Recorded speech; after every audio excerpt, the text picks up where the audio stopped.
March 12, 1947. Kitzingen, Bavaria. In the bones of a collapsed brewery, a man lay flat between two scorched beams, cheek pressed to cold brick, listening to boots on wet cobblestone. For 2 years since surrender, the ruins had been his world. His name was Franz Adler, 28, former Wehrmacht sniper. He had not seen his own face in a mirror since 1945. He only knew what his hands found each morning. Hollowed cheeks, a beard like wire, and the ridge of a scar across his left brow from the last time he ran under artillery. The title you clicked is not a rumor. A German sniper really did hide for 2 years. And the American who finally found him did something no one in France's nightmares had prepared him for. But first, understand why the nightmares were so convincing. In the smoke of the last year of the war, France had been fed stories like rations. Americans laughed while shooting prisoners. Americans carved trophies from the dead. Americans would starve him, parade him through the streets, make an example of him. Better to disappear, Sergeant Muller had told the platoon the night before their unit dissolved around Würzburg. If you are captured, you will be humiliated. If you refuse to be captured, at least you keep your honor. Franz took his rifle and moved into the rubble. The shell of the brewery became his nest. He learned to survive by shrinking. He ate mice. He bartered with silence. He stripped wiring from collapsed floors and coiled it into snares, plucked nettles by moonlight, boiled roof puddle water in a dented can over a candle stub. He peeled labels from wine bottles and burned them for a minute of flame. When snow came, he crawled under broken vats stuffed with burlap and old hops, tracing the constellations through a jagged hole in the ceiling.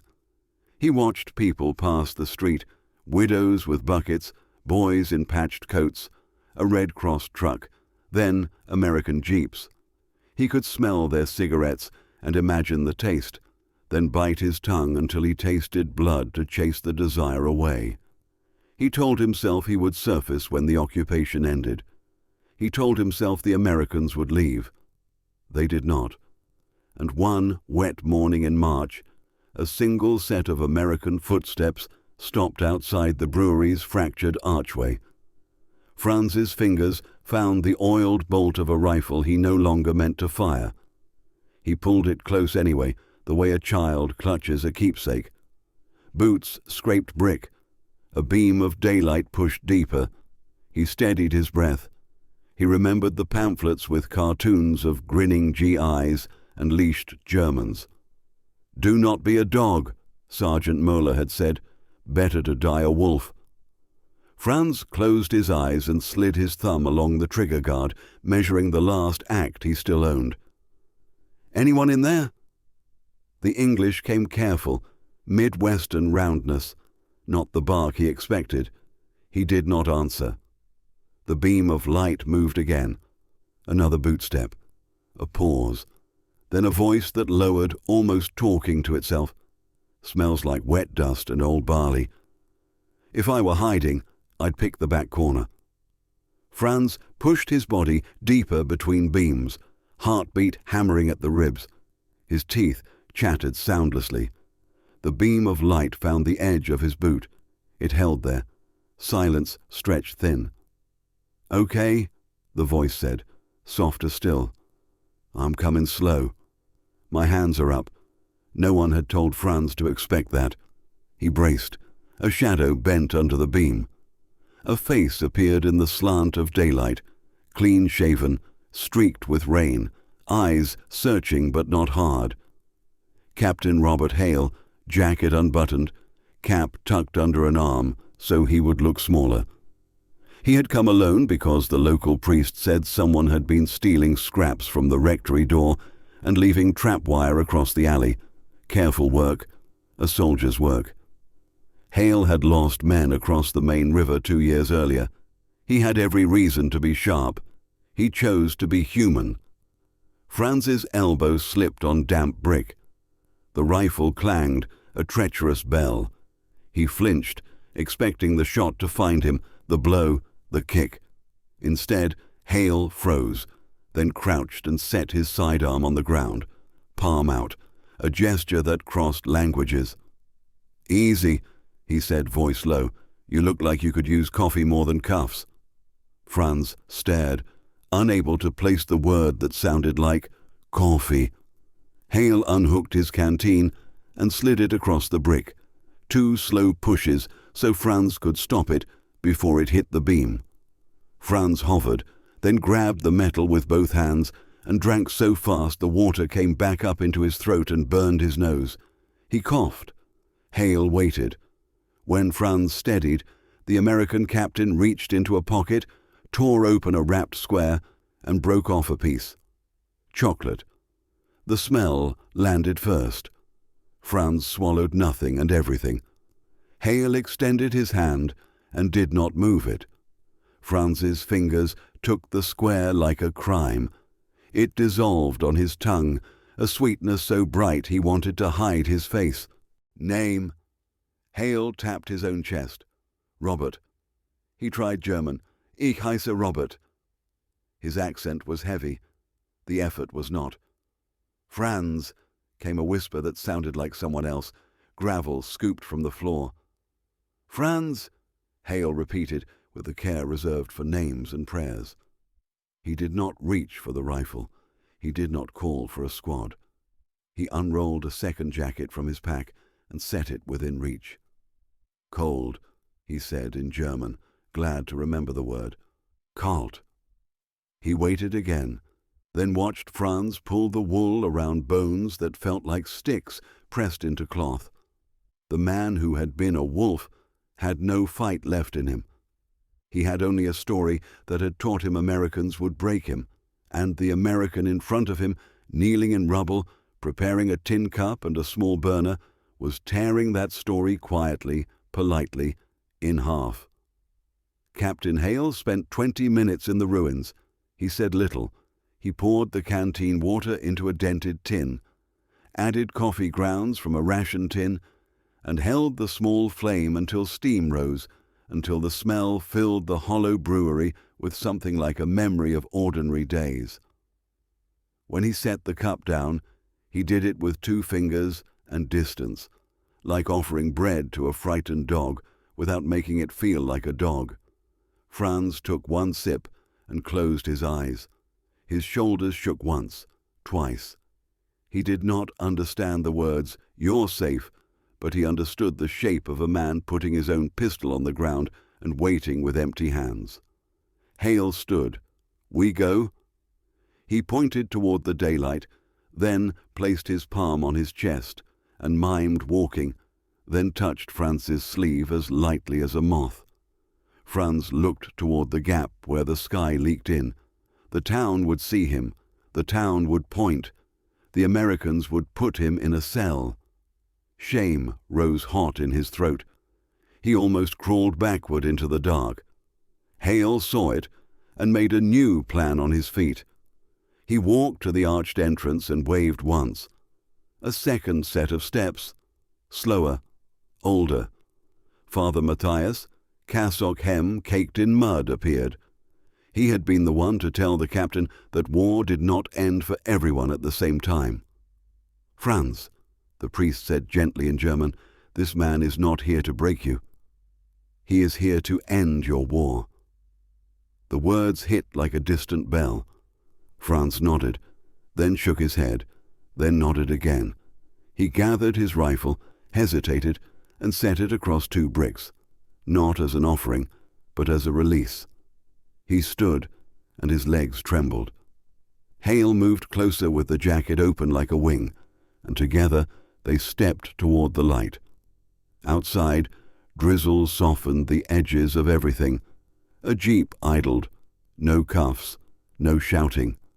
Just Sergeant Wilkes leaning against the hood, eyebrows raised at his captain's solo excursion, and the skeletal man he had coaxed from the bones of the brewery. "Get a blanket," Hale said. Wilkes moved. They drove not to a stockade, but to a requisitioned schoolhouse, where the Americans ran a small clinic for civilians and displaced persons. The nurse on duty, Second Lieutenant Ann Whitaker, wiped her hands and came straight to the door with a look that took in Franz's ankles, the swelling around the joints, the possible trench foot that never had a trench, the hollow around the eyes that meant hunger had gone past the belly into the head. She guided him to a cot with a gesture and a practiced kindness that felt, to Franz, like a trick until it continued longer than any trick he could imagine. She brought him thin soup first, broth with crumbs of potato, then a spoon of something thicker, then a square of bread that tasted like forgiveness. An interpreter arrived the next day, a young woman from Heidelberg whose father had disappeared at Stalingrad and who now worked for the Americans because being useful was better than being angry. Her name was Lotte. She spoke to Franz in a voice that held him where he lay. "They want to know about you," she said, "not your unit." You. He told her he had been a tailor's apprentice before the draft. He told her he could still thread a needle in the dark. He told her the ruins had taught him to listen to rats' feet and loss. Lotte translated. Captain Hale listened without taking notes. When he asked questions, they were about Franz's mother in Schweinfurt, his father's hands, whether he liked football before the war, whether he dreamed. When the questions touched the rifle, Hale's voice stayed the same, even human, as if the rifle were a fact he honored without fear. On the fourth day, Hale returned to the clinic at dawn with 2 enamel mugs and a flat parcel wrapped in paper. The parcel held a pair of wool trousers, a shirt with all buttons intact, and socks that did not smell like smoke. "From our stores," Lotte translated, and "from a friend." The friend was a farmer outside town whose son had not come home, who had watched an American captain spend an afternoon in the rain convincing a ghost to walk out of a cellar. The farmer had left a basket at the schoolhouse porch with eggs and a note that said simply, in careful script, "For the man in the ruins." Franz held the shirt and found his throat closing. "Was bekomme ich?" he asked, the old bargaining reflex kicking in, the one that anticipated the ledger that would be opened and the debt tallied. "What do you owe?" Lotte translated. Hale shook his head. "Nothing," he said. "You are going home." The word felt like an echo from a time before uniforms. Home. It floated above the cot, unbelievable, then began slowly to land.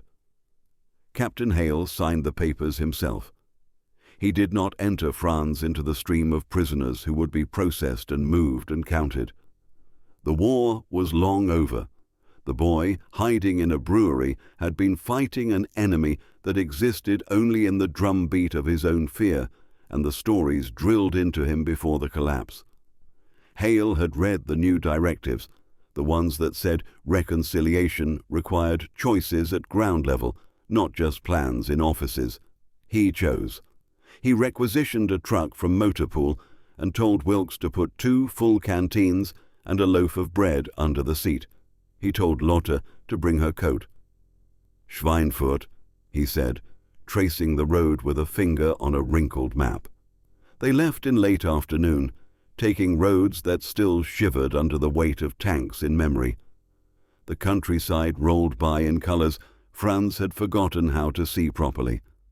Ploughed fields, patches of forest where the snow lingered like someone else's breath, villages where church spires had been nailed back upright with fresh timber. In the cab, Lotte asked Franz about the first suit he had ever helped cut. He told her about warm wool and chalk lines that felt like drawing on a promise. Hale kept both hands on the wheel and listened. When they passed a crater filled with rainwater, he eased off the accelerator without saying why. He knew what it was to see holes and think of names. Halfway there, the truck shuddered. Hale pulled onto the verge near a bombed-out wayside shrine. The engine hiccuped and died. Wilkes, riding behind on a motorcycle, rolled up and lifted his goggles. "She's coughing, sir," he said. He hopped down and popped the hood. Steam rose. 30 minutes later, with fingers black with grease and breath like fog, they coaxed life back into the engine. Franz stood beside the shrine and touched a scorched carving of a Madonna whose face had been sheared off by shrapnel. He did not pray. He did something quieter. He decided to believe that the next hour might be kind. They reached Schweinfurt under a sky turning cobalt. Hale parked at the end of a street that had lost half its teeth and kept smiling anyway. "Which house?" he asked. Franz could not make his feet move. Lotte slipped her arm through his, and together the three of them walked past doorways patched with blankets, past women who paused with wash baskets on hips, past children who stared openly at the American officer carrying a satchel, and the German man in a clean shirt that did not quite fit. "Here," Franz whispered at last, stopping before a door with a tiny iron bird hammered into it. "My father liked birds." Hale nodded once and stepped back. "Go on," he said, unnecessary words in any language. Franz lifted a hand that trembled and knocked. Silence pooled, then footsteps came, and a woman with hair going silver at the temples opened the door. Her eyes scanned the uniform first, then the man beside it, then the name rose from some well inside her throat that had not spoken it aloud in 2 winters. "Franz," she said, and the sound stripped 24 months of dust from his bones. He was in her arms before he could bow, or ask forgiveness, or explain the ruins, or confess the mice. She pressed his head to her shoulder as if to prove it existed. Over her shoulder he saw the room, a stove that worked when the woodpile cooperated, a table heeled with nails, a small vase with 1 sprig of dried heather, like a promise someone refused to break. Hale stood in the doorway with his cap in his hands and felt the particular quiet that comes after artillery finally stops. Franz turned and tried to speak. I... Words jammed. Lotte stepped in, translating what did not need translation. "The captain brought him," she said to the mother. "Not to prison. Home." The mother's gaze landed on Hale, and the muscles in her jaw tightened with old fear and older pride. Then her face changed, the way stone changes when water has time. She nodded once, deep, the bow of one parent to another, and said simply, "Danke." Hale shook his head, meaning no thanks necessary, meaning this is the work, meaning we must build the world we intend to live in. He could not say any of that in German. He said, "Gut Nacht," and tipped his cap. He should have left then, but he didn't, because the mother stepped aside and pointed to a second chair, because the room smelled like soup that had learned to make flavor from almost nothing, because reconciliation sometimes needs a witness, and he realized he wanted to see next morning, to know Franz slept under a roof without counting footsteps in the alley. So he stayed the night in the truck with Wilkes, sharing the bread and laughing quietly at a joke that wasn't funny enough but did the job. In the morning, the mother brought coffee to the window and pressed the cup into Lotte's hands as if passing a torch. When Hale finally turned the truck around, Franz followed him to the street. "I do not understand," he said, the English halting but brave. "Captain, why?" Hale looked past him to the window where a curtain moved, to the bird hammered into the door, to the street that would learn this story and repeat it until it grew rounder and kinder in the telling. "Because war ends," he said, searching for words that would hold. "And someone has to end it." The next days rearranged themselves around small rituals that felt enormous. Franz learned to sleep without his boots on.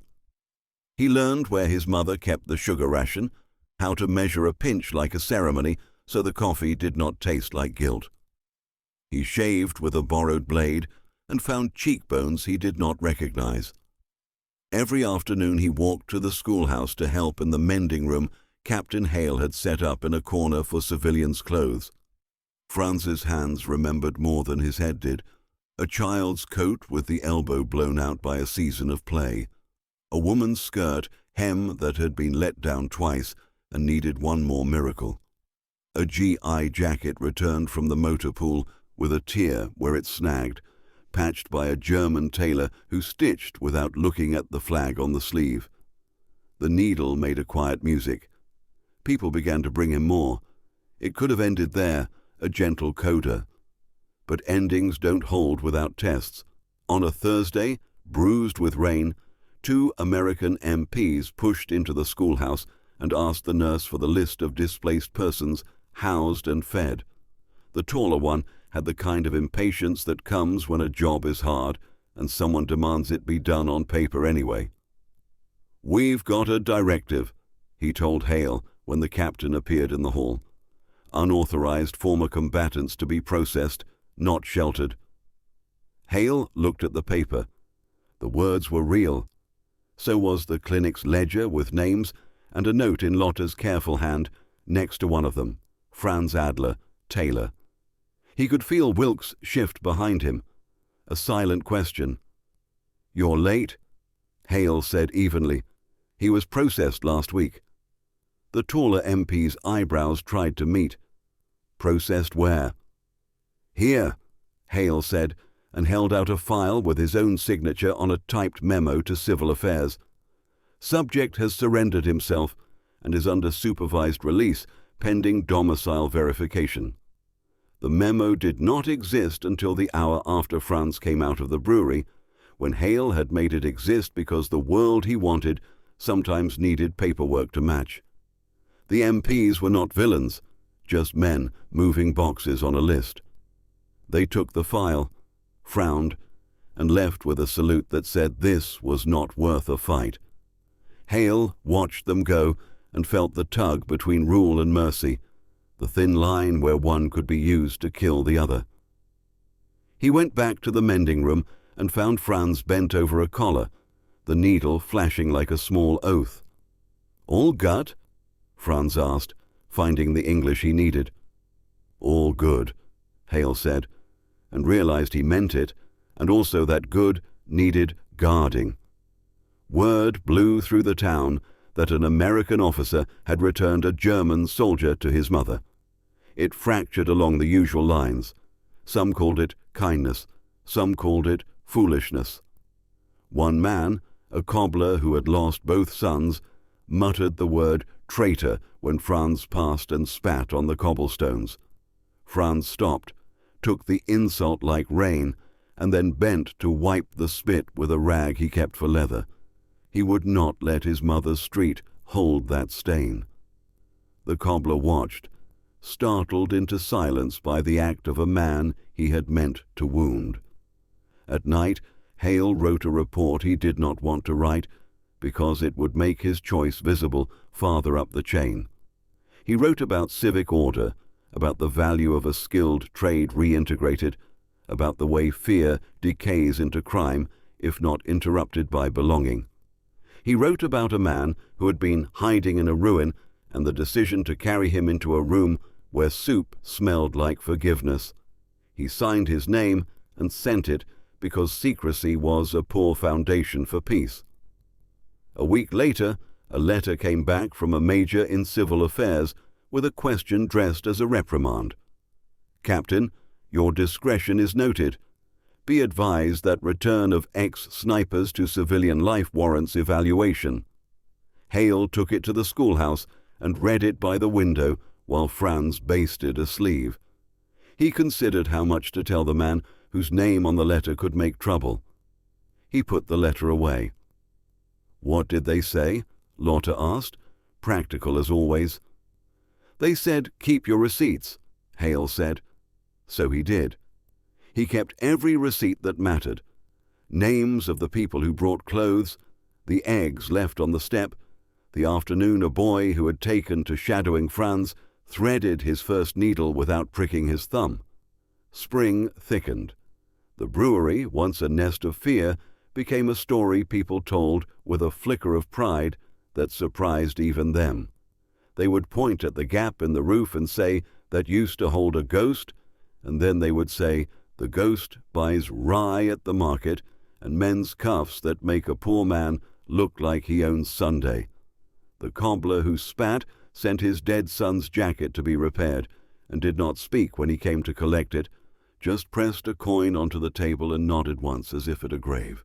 The hardest visit came from a man with a limp and a face set hard against the world. He stepped into the mending room, took off his cap, and set a folded uniform tunic on the table without meeting Franz's eyes. The insignia had been cut away, leaving scars of thread. "My brother's," the man said. "He doesn't need it anymore." "I thought you might cut it into suits for boys." Franz touched the fabric with reverence and felt grief pass between them like current. "I will," he said. "I will make good from it." He did. 3 boys walked to school in autumn, wearing pieces of a past that did not fit anymore, turned and stitched into something that did. Captain Hale began to come by less, which is how you can tell a thing is working. Help that stays too long makes a pet, not a neighbor. He still stopped at the door on mornings when paperwork let him, still listened to the small weather of a room where the needle moved, still left a parcel of thread once in a while without making it a performance. He found he liked the way the town felt when his presence was not the center of the story. The day that threatened to break the peace came in June, when a patrol from a different unit decided to sweep the ruins for black marketeers. They moved fast, young and full of the nervous energy of men told to be firm. One of them saw Franz in the doorway of the old brewery with a sack over his shoulder and barked a command in English. Then, in the kind of German that sounds like thrown nails, "Hands up." Franz lifted his palms and felt the old cold flow back, the kind that makes the edges of things too sharp. The sergeant grabbed the sack, found cloth, found a coil of copper wire, and decided this looked like scavenging. "You," he said, jabbing a finger, "come." By the time Hale arrived, called by a boy who ran like news, the patrol had Franz at the hood of a truck, and a cluster of neighbors had gathered at the safe distance people choose when they want to see and not be seen seeing. Hale stepped between Franz and the sergeant with a nod that acknowledged authority without surrendering an inch of dignity. "He's under my supervision," Hale said. "He works for the clinic."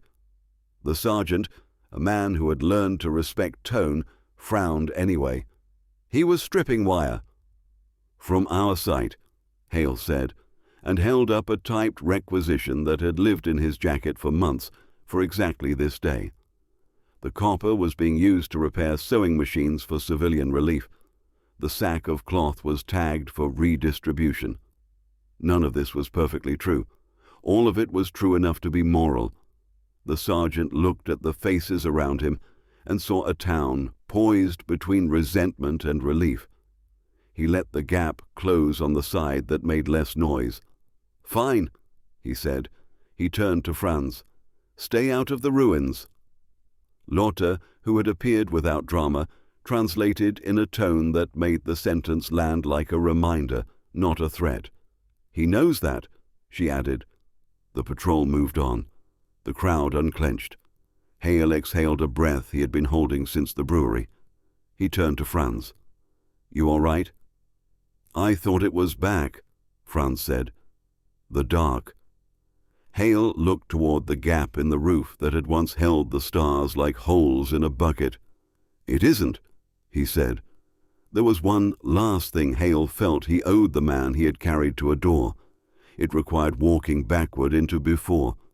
He asked Franz about the rifle left on the bricks. The memory made both their faces change, but Franz nodded. "We should finish that," Hale said. They went to the ruins together. Hale found the rifle where he had hidden it weeks earlier. Franz took it in his hands like an instrument that belongs to a different orchestra. They walked to the riverbank, where willows dipped their fingers. Hale set the rifle on a rock. Franz looked at him. "Fire?" "Not fire," Hale said. "Farewell." He took a small hammer from the truck and passed it to Franz. The first blow was the hardest. Metal groaned. A second blow bent the barrel clean. Franz's face worked as if he were holding an argument with a ghost. On the third blow, the argument ended. They left the twisted rifle for the scrap man. On the walk back, Franz told Hale about a suit he wanted to make for his mother from a bolt of cloth the church had promised to find. Summer's first warm wind moved across the fields, carrying the smell of cut grass and oil and yeast from a bakery that had finally reopened. Hale listened and realized the war inside the boy had lost its last trench. That evening, the town's brass band, which had 3 dented horns and 2 drums, and more heart than practice, played in the square because someone had turned 21 and someone else had returned from a camp thin but alive. Franz stood at the edge of the crowd with his mother's arm looped through his and felt himself present in his own life.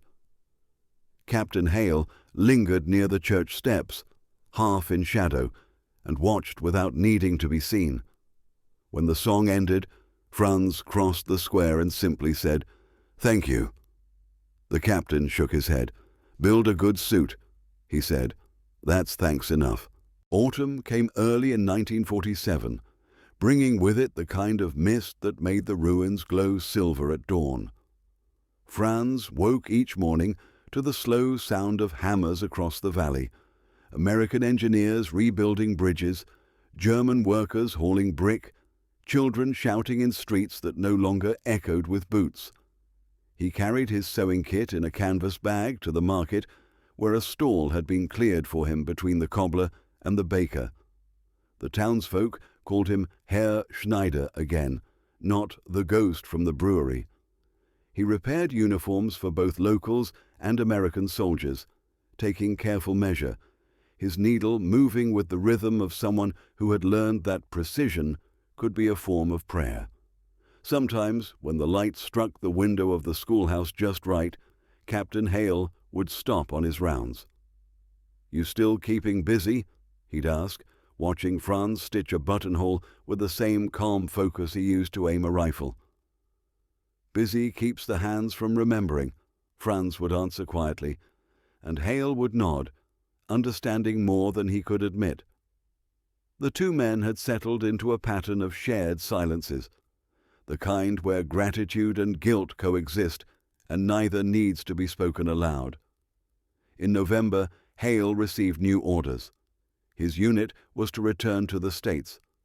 Reconstruction was shifting to German administration, and the Americans were rotating home. The news reached Franz through Lotte, who arrived at his stall holding a folded note. Hale wanted to see him that evening. Franz read it twice, his fingers leaving faint prints on the paper. They met at the edge of the bridge the engineers had just finished, its steel still smelling of paint and rain. Hale stood in his field jacket, sleeves rolled, a satchel slung over one shoulder. "I didn't want to leave without saying goodbye," he said. "Orders are orders, but some goodbyes deserve more than a handshake." Franz looked at the river below, where the reflection of the bridge trembled like memory refusing to hold still. "When you found me," he said, "I thought you would kill me. You brought me home instead." "Why?" Hale took a moment before answering. "Because I'd seen enough killing to know it doesn't build anything. You build by sparing what you can." He paused, then smiled faintly. "You were worth sparing." Franz swallowed hard, the words catching somewhere between pride and disbelief. "You gave me back my life," he said. "Now I can only sew." Hale laughed softly. "Sewing's good work. Keeps the world from falling apart at the seams." From the satchel, Hale pulled a small parcel. Inside was a folded piece of khaki fabric, the same type used for American service uniforms. "Thought you might make something from it," he said. Maybe a new jacket. Civilian this time, Franz touched the fabric like it was holy. I will, he said, and I'll wear it when I walk to the river. Hale nodded once, his throat tight. That's all the thanks I need. The next morning, the truck convoy rumbled out of town. Franz stood by the roadside, the khaki folded under his arm, watching the dust rise and settle until only silence remained. He carried the fabric home and laid it across the table where his mother had once kneaded bread. He cut carefully, measured twice, and stitched long into the night until the lamplight trembled from exhaustion. When dawn broke, the jacket hung by the window, simple, unadorned, but tailored with reverence. Inside the lining, he sewed a small tag in English letters, copied from a dictionary Lotte had given him. Made in friendship. Years later, that jacket became a symbol in the town. Boys who had been too young to fight grew up hearing the story. The German sniper who hid for 2 years, and the American who found him and refused to treat him as an enemy. The lesson spread farther than either man expected. American officers visiting from Frankfurt would sometimes stop in Schweinfurt just to see the tailor who had lived in the ruins. They shook his hand, asked about Captain Hale, and always left with the same look, the quiet recognition that the war's true ending had not been signed on paper but stitched, one thread at a time, by the men who refused to hate. In 1951, Franz received a letter stamped from New York. Hale had opened a small workshop repairing furniture for veterans returning home. Still fixing things, he wrote, wood instead of people, but the idea's the same. Enclosed was a photograph, Hale standing beside a young boy holding a baseball glove. On the back, in neat handwriting, it said, "This is my son." His name's Robert, too. If he ever visits Germany, I told him to look for the man who knows how to build peace. Franz pinned the photograph above his work table. For decades afterward, when customers came for fittings, their eyes would find that picture framed beside the window. Some asked who it was. Franz always answered, "A man who believed mercy is stronger than orders." He grew older, his hair turning white, his hands slower but still steady with the needle. He never returned to soldiering, never picked up a rifle again. When asked if he hated the war, he would shake his head. "No," he'd say, "but I remember what it cost to stop it." His mother passed quietly in 1962, holding his hand and whispering, "You came home." That was enough. After her funeral, he sat by the river wearing the khaki jacket and watched children skipping stones where bodies had once floated. Peace, he thought, was simply the absence of fear, repeated enough times that it became habit. In 1968, an envelope arrived from America. Inside, a newspaper clipping. "Retired Captain Robert Hale honored for humanitarian service," it read. Beneath it, a note, "Still trying to make the world gentler, Franz. Hope the jacket still fits." It did. He wore it every spring until the cuffs frayed and the thread faded to pale gold. When Franz died in 1983, the people of Schweinfurt buried him in the small cemetery near the rebuilt brewery. On his gravestone, carved below his name, were 4 English words chosen by Lotte, who lived long enough to see the stone set. He learned to forgive.